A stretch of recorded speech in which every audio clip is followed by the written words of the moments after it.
What does it look like when someone hits on Brooke Burke at Wally's? What's the pickup line? I'd like to send this to a lot of my guy friends. It was actually pretty amazing. Okay. And there we go. And I will say that I really wanted to be picked up on and I wanted to date and I wasn't dating. All the men listening have a giant note card out right now. No one was talking to me. No one was walking up to me. I was a girl, I swear to God, that would go to Mastro's and sit at the bar because I'm a big girl and have a beautiful steak dinner and a glass of wine by myself, not looking for love, but looking for company and very open to sharing that seat next to me and maybe making a new friend. And it was never happening. And I'm not like, I'm not saying, oh, poor me. I was not dating and I wanted to date. I wasn't being set up. I wasn't on a dating app. No one was DMing intimidating. me. Yeah, but I mean, okay, but get over it. But get over it. Like I was ready, willing, and available. No, but that's the secret because our friend I don't even Taylor get back DMs. here. Now I'm going to get weird DMs. Oh, you're going to get I swear dick to pics, God. dick No, but veiny listen, pics. I don't get Taylor, dick pics. I mean, he's in a relationship now, but this guy, he just charges. He says hi to every girl, everybody. How did Scott come up to you at Wally's? He walked right up to me. See, that's the move. What'd he say? Rule number 3. Walked right up to me, completely ignored me, ignored my really hot blonde stylist girlfriend. And I was sitting with a gentleman named Larry, who we call Papa, who's like a grandfather to my children, who honest to God is in his 70s. Distinguished gentleman, hat, like all Gucci'd out, like a fabulous man with a cane.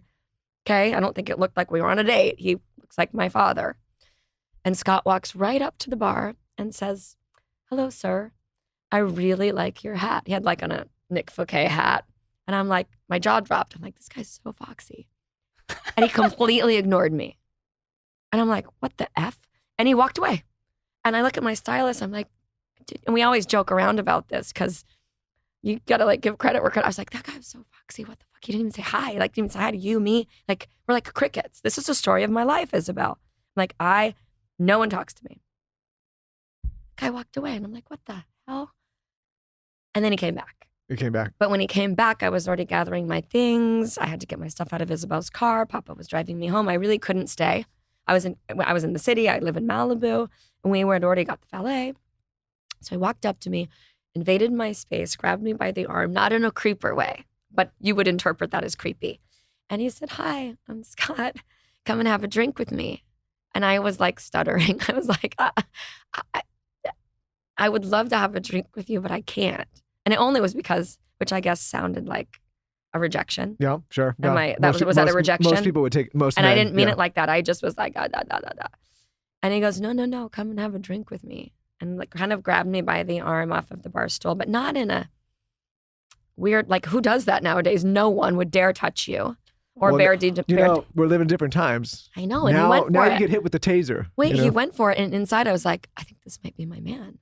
Like, this guy is so fucking brave. This guy just invaded my space, grabbed me by the arm, and didn't take no for an answer. I think this might be my man. You see, though, but this is why Isn't that so messed up? the times are so fucked up because women want bad advice. Women want a little dominance. No, but we want to be ignored. No, but listen, Brooke Burke is on the show saying that she was grabbed. I know, and I liked it. And she liked it. And ignored. That was the right approach. And now this is the guy.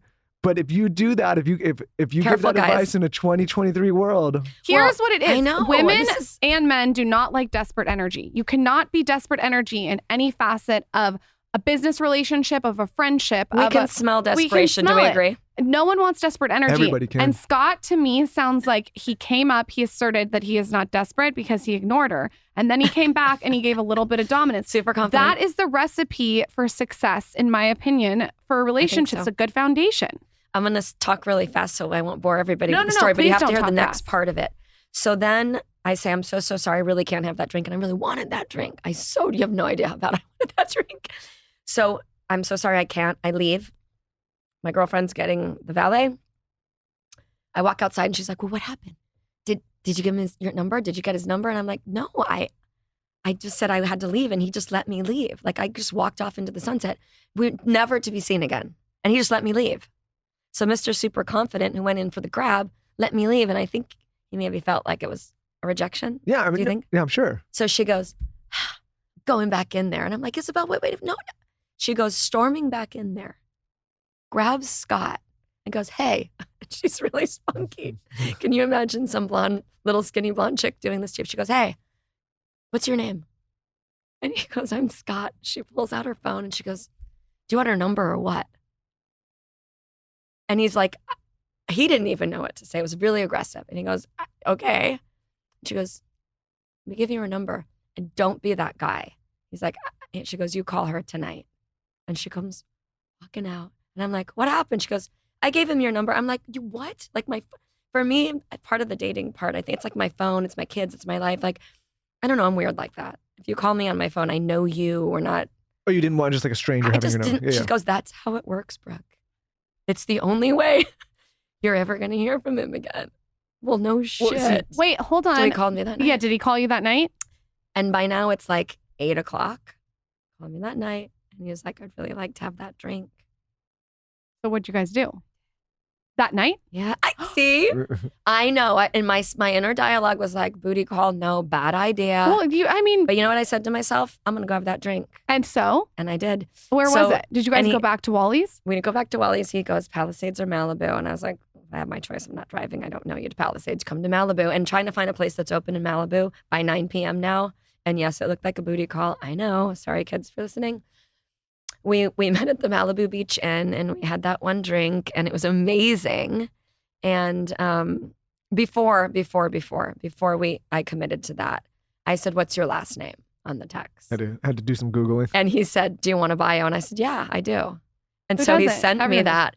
And then he goes, what's your last name? He didn't know who I was. No way. So he says he didn't. And I said, don't Google me. And now he was like, wait, he didn't know who you were. That's what he said, which was another great line. Another great line. Well, I actually believe him. Well, so I said, please don't Google me. Because I was like, don't Google me. Well, where do you never start? There's 600 pages. You never know what's going to come up. What's hard with public people? You don't want to come in and be like, I already Googled you. Well, I got all the clippings, you know? It's weird, but you kind of, that's what we do. And so he gives me this little bio, which was cute and cool, and he seemed respectable. And then he texts me again, and this is where he had me. And he said, one more thing I forgot. I'm a happily divorced father of 2 beautiful children. And I was like, oh, now you have my attention. Let's go have that drink.